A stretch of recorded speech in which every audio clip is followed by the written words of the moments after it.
This special edition of the Cybercrime and Business podcast is brought to you by SurfWatch Labs. SurfWatch Labs delivers cyber risk intelligence solutions that help organizations understand the potential for cyber attacks, determine the impact of their business, and proactively address threats head-on.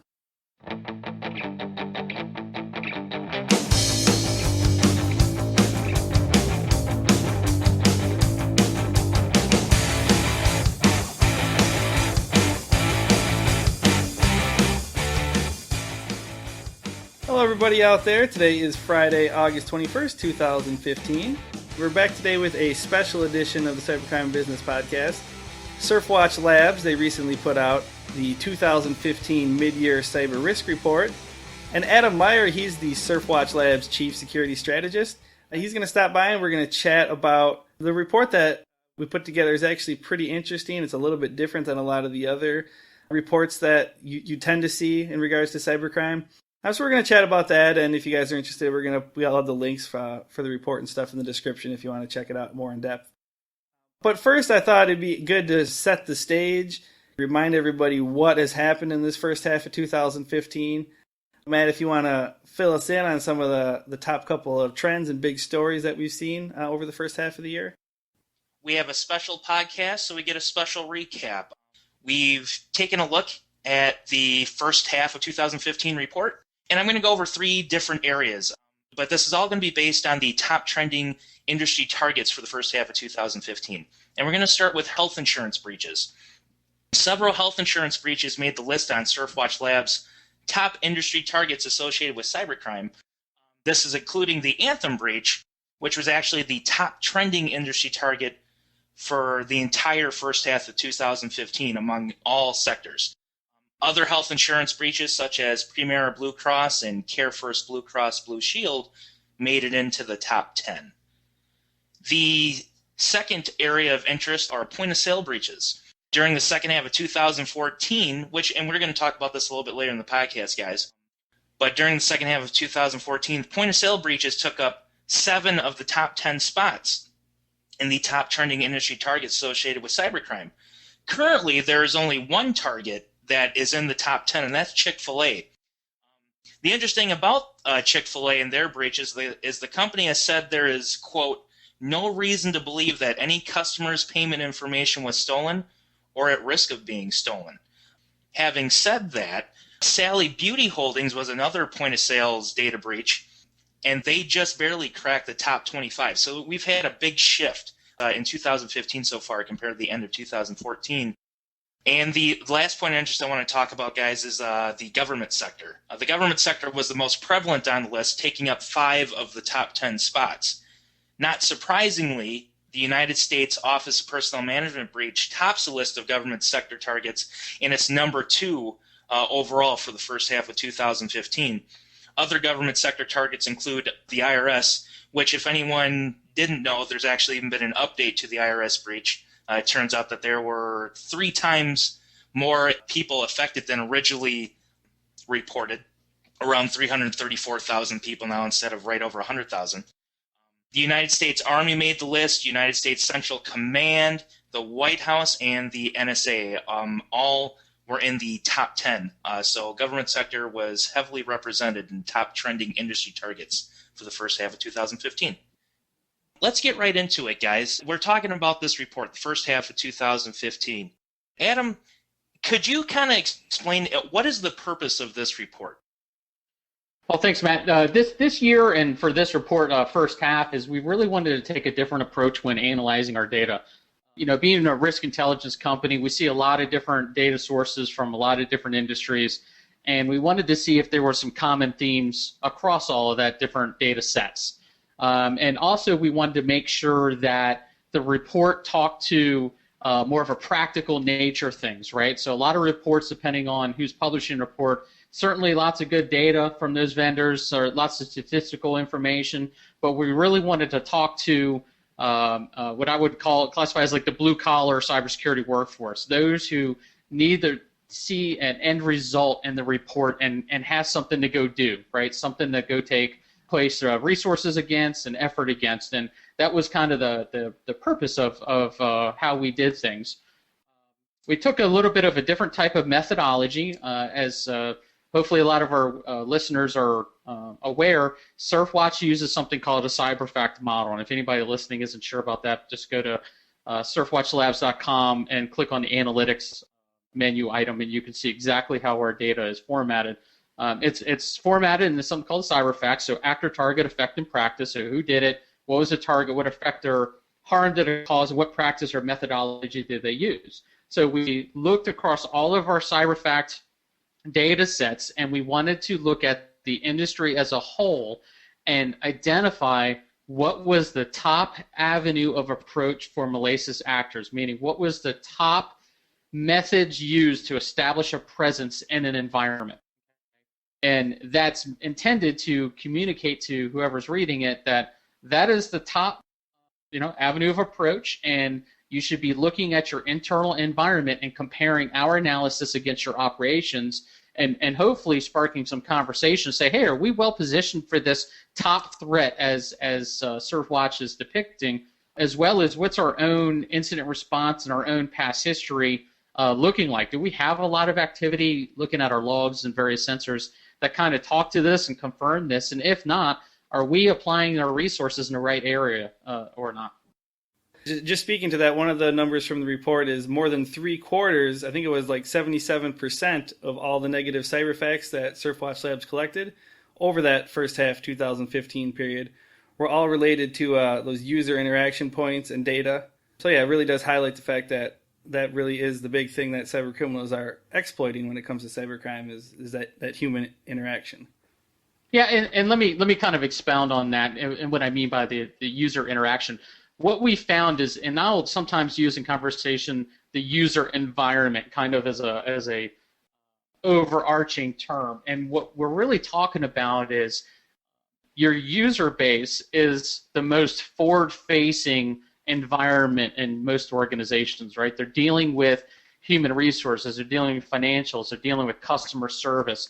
All of your business unit support personnel for the most part. They're also out there surfing the internet, receiving emails. So they're susceptible to web-based drive-bys. They're susceptible to spear phishing and social engineering. They have usually the highest quantity of applications per capita, right? So if you have 10,000 employees and you've got 30 or 40 applications loaded on your basic user endpoint, you've got a lot of exposure going on. And so that's what we're talking about from the user interaction or user environment standpoint. So that was a very core theme throughout our findings, especially in industries you wouldn't expect to see that when you read the news. You see a lot of, I shouldn't use the term hype, but you would see a sense of urgency against certain vulnerable areas in different industries that really are not tied to user interaction, but our data is telling us that user interaction should be the highest sense of urgency, not the other way around. So just kind of wanted to define what we mean on that common theme. And for those of you who go and download the report, which will obviously tell you where to get it, and you look at that, you will see that common theme across multiple industries. And there's a reason why it's happening, right? And we'll talk about that here in just a minute. But did you guys, Jeff, Matt, did you observe anything out of the report that you had as a takeaway? Yeah, I thought it was interesting just looking at all the different data.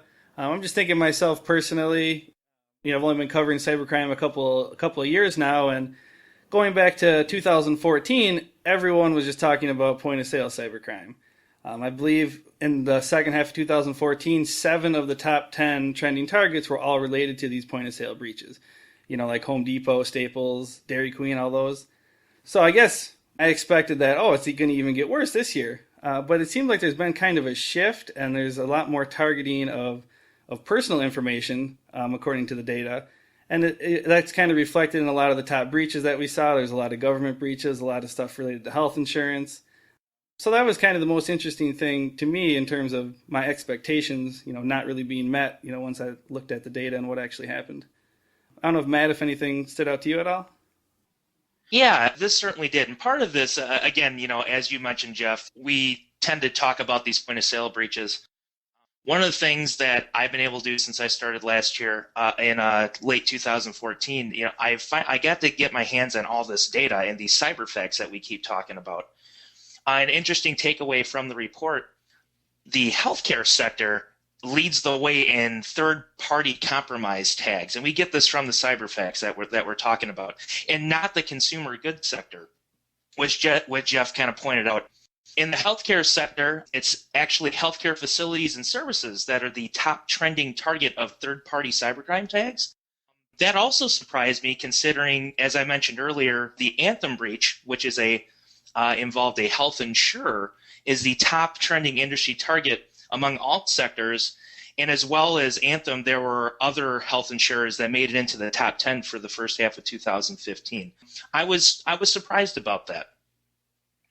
Well, let's talk about that a little bit, because I think I can add some context on why that is. And so one thing I also encourage the listeners to check out is Jason Palanchi, who's our founder at SurfWatch Labs, and myself did a webcast on the dark web, so AKA the black market, okay? And I encourage everybody listening to go check that free webcast out, because there's good discussion in there about this very problem. At the end of the day, you got to look at this from a commodity standpoint, okay? Cybercrime is a financial business, okay? And the actors, the malicious actors, are going to go after those items of value. And the dark web gives you indications of what items are of value and what quantities and what pricing, okay? So everything also has what I call a value time horizon, which is a shelf life. Obviously, credit cards have a shorter shelf life, because once it's discovered that fraud's occurring, they get disabled, they get reissued. There's a short shelf life on those, so they tend to fly off the shelves.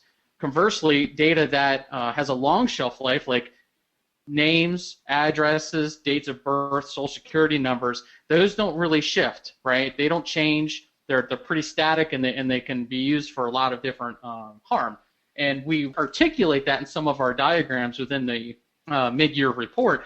And it's important to look at that, because as you look at the different avenues of approach, it's very obvious that the actors are going after those commodities, okay? That is the current top desire. I need this data because I can do a whole lot of harm with this data, right? I can get past knowledge-based authentication, which is, you log into a web environment, ask you, your mother's maiden name, or which street did you grow up on, or what's your best friend, or what's your father's middle name. That's knowledge-based authentication. If you have a left PII, you can defeat that authentication, and you can cause a lot of havoc. You can do straight-up identity theft. You can social engineer help desks, right? If you have enough identifying information, you can call the help desk and talk to a live human help desk agent and authenticate yourself, and you can change passwords. You can do all kinds of bad things with that, let alone just straight up sell the data on the dark web. So you can see that is overwhelmingly the top commodity across a lot of different industries. I believe actually every industry, with the exception of healthcare, which seem to be more insider from a negligence or I'll call it a disgruntled employee standpoint. But when you're looking at those types of things, it's really, really important to pay attention to that, because anybody listening, if that's the top commodity across every major industry that SurfWatch can see, which is a whole lot of data, if you have that kind of data, you're a custodian of it in your organization, you should be paying attention to it, and you should be paying very heavy attention to it. You should also be paying attention to the avenues of approach, because they will tell you where they're likely to try and gain entry. What I like to do a lot of times when I'm giving talks at conferences and things is you have your basic run-of-the-mill rubber-based balloon in your hand, and it's half filled, right?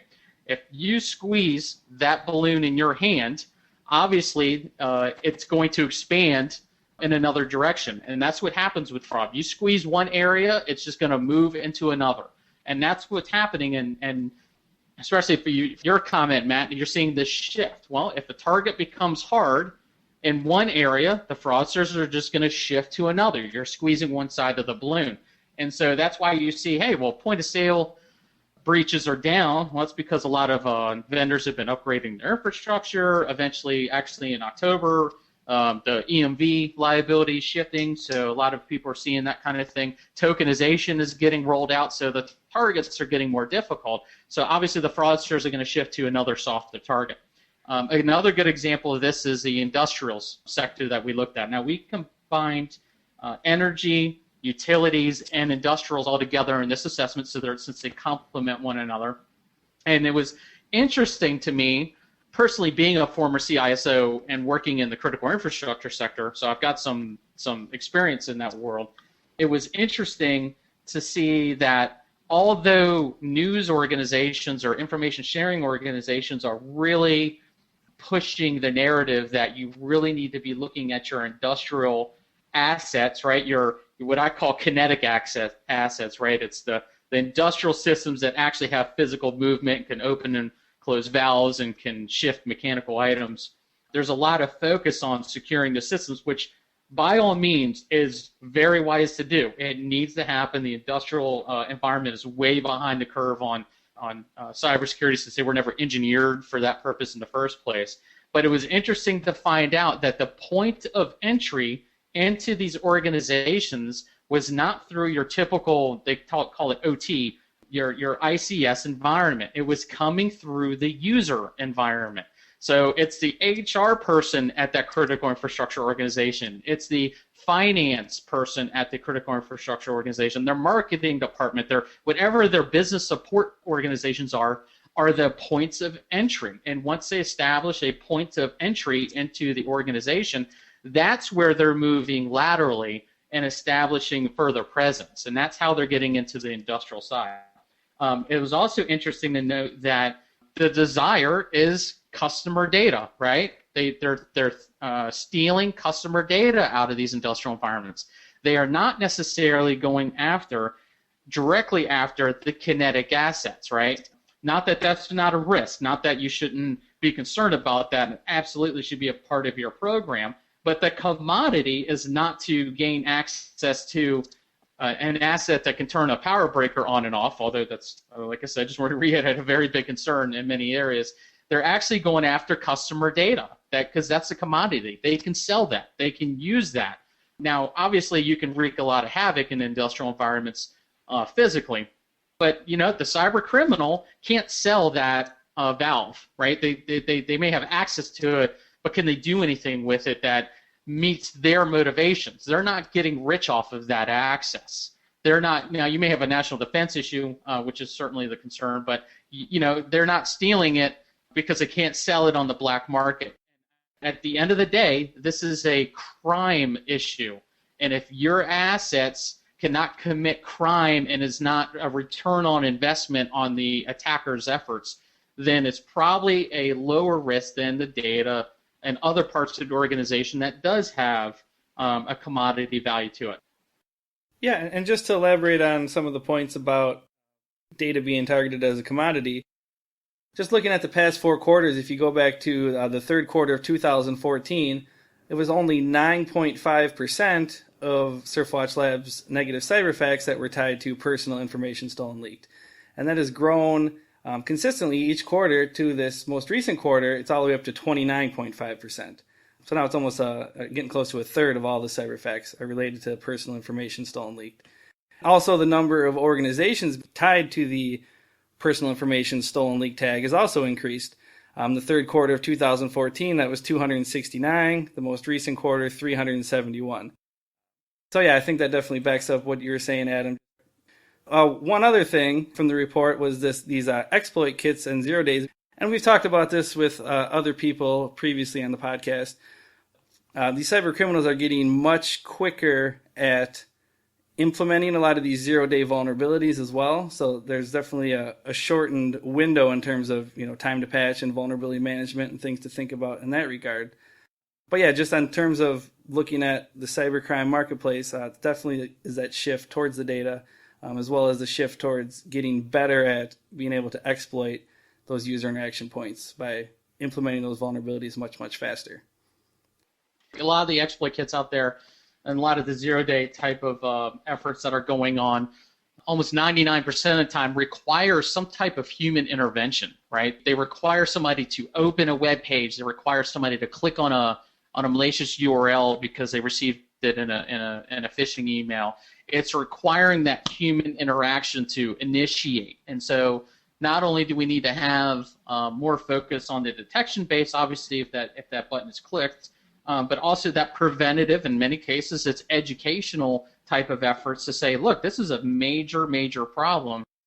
You should not be spending little to no time educating your most exposed workforce, which is your user base, or saying, I'm just going to send you to watch this 10-minute PowerPoint slide or computer-based training that everybody just clicks next through, okay, and gets through it as fast as they can because they don't want to deal with it. There's a lot of other efforts that you can leverage beyond that. And so it's interesting to me, and I've been a big advocate for training for a long time, is the highest risk area, in Adam's opinion, is your user environment, and your most exposed vulnerability is your user themselves, the human being who's gullible. But yet we spend the least amount of effort taking care of either of those.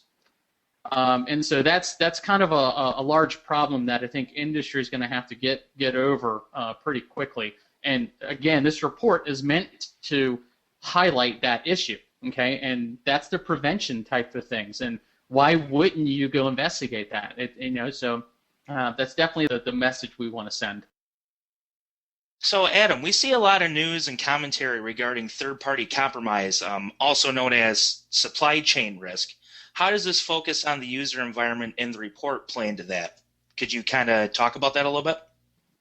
A couple different points. One is we noticed also in industrials that business support was the top industry target, and what that points to is your outsourced services, right? So you have a lot of, obviously, organizations who will procure something as a service or will straight get staff augmentation or will outsource development and operation of certain services or build certain tools for you.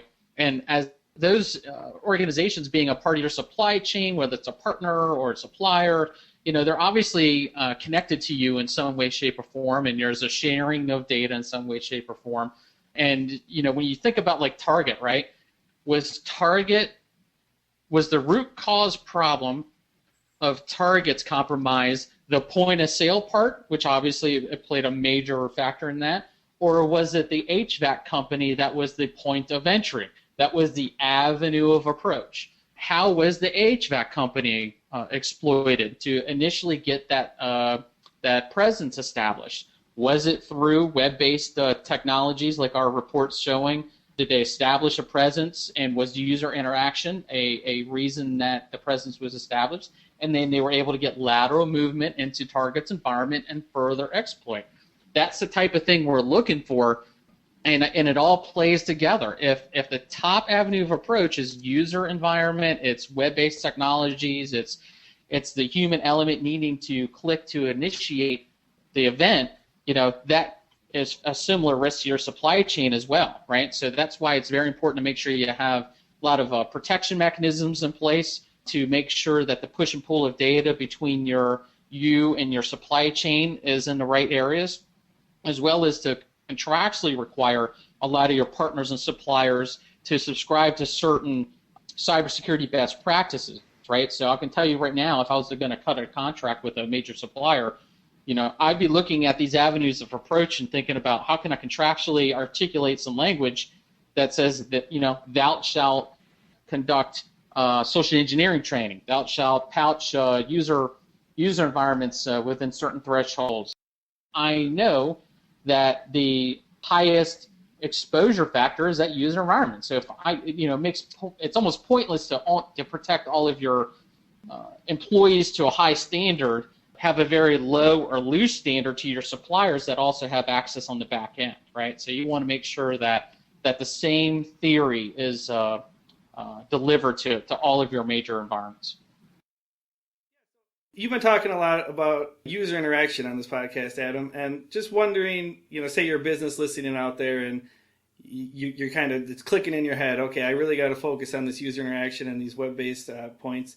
what is the next step? Is it just simply a matter of training the employees better, or is there tools out there that they should be taking? I mean, what's sort of the go-do that they need to take? There's several, I guess, actions you could take.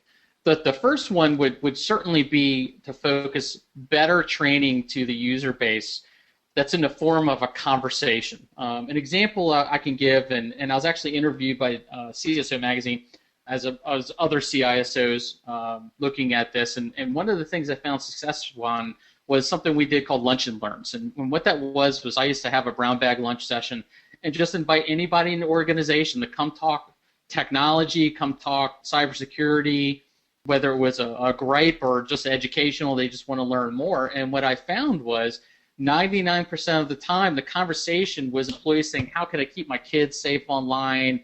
My bank account was stolen. What should I do? How do I navigate things safely? So everybody took kind of a very personal kind of stance with this. And I was helping them be more safe in the cyber environment in their personal lives. They would ask me these questions. I'd say, hey, here's what you need to do, or here's some things you can go look at. And that translated immediately to their work environment. They were more educated. They took it personally because their personal information was stolen or their credit card was stolen, and everybody's really starting to feel the effects now. So, a lot of that goes a long way with having a conversation. It wasn't like the security boogeyman is coming to get me, like a lot of organizations unfortunately have that kind of culture.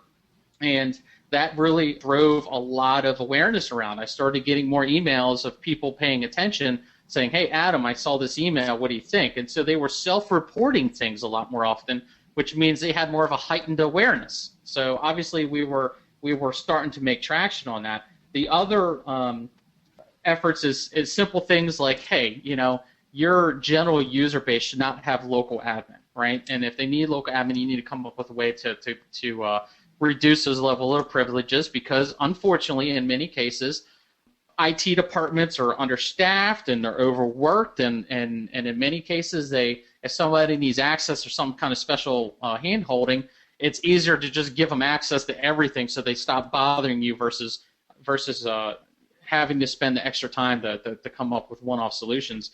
That's kind of the start of it, but that's also a human being problem, right? And we need to recognize that people are going, as much training as you give them, people are going to click on things and not realize it, and we need to reduce our threat landscape and the ability for that presence to be achieved. As well as you should use companies that do spear phishing drills. All right, some companies do it as a service, others have in-house capabilities. Make sure you're running those spear phishing drills. Run through different spear phishing scenarios and see where you need to train and not train. As well as also not to forget about the physical aspects of social engineering. People calling your help desk and trying to reset credentials. Okay, test your help desk people. Again, help desk jobs tend to be entry-level jobs, right? And so those individuals may not have a lot of time in the trenches to kind of raise an eyebrow when somebody's trying to dupe them. So it's a very important area to test your help desk procedures, right? All those types of things are very important and definitely should spend a lot of preventative efforts in those areas. So, Adam, lots of good information. I think we really went in depth with the report. Is there anything that you would want to end the podcast on? Any final thoughts? Yeah, final thought I think is I am going to recommend that people go listen to that dark web webcast for the pure fact that we do a good job on explaining that commodities, right? And the better you understand what the actor wants to get, I think the better aware you'll be. So even if you're not super interested in dark web as a service or anything along those lines, it's still a good educational webcast, period, in my opinion. And the second thing is I'm hoping that I'm sparking some thoughts to those of you listening to this that we really need to look at the human element, the user environment, and put two and two together. They want our information from a business, sales, on the black market reason, and the best way to get that is to dupe our user base, whether it's from a spear phishing perspective, or it's a drive-by perspective, or it's because we have been lacking on our maintenance of the user environment, and we're allowed bots to run, right? Because it's it's a lot easier than going through the front door. Nobody's really hitting that front door anymore. They're coming, meaning the boundary. They're hitting our user base, and you really need to spend some time on that. And I think our report really highlights that.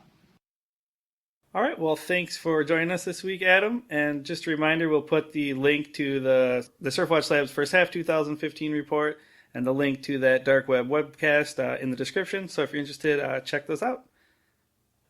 Thanks everyone out there for joining us for this week's special edition of the Cybercrime and Business podcast. We'll be back next week with your normal episodes and weekly updates for everything involving cybercrime and risk-facing businesses. But if you want any more information in the meantime, check out SurfWatchLabs.com or the mid-year 2015 Cyber Risk Report, linked to in the description.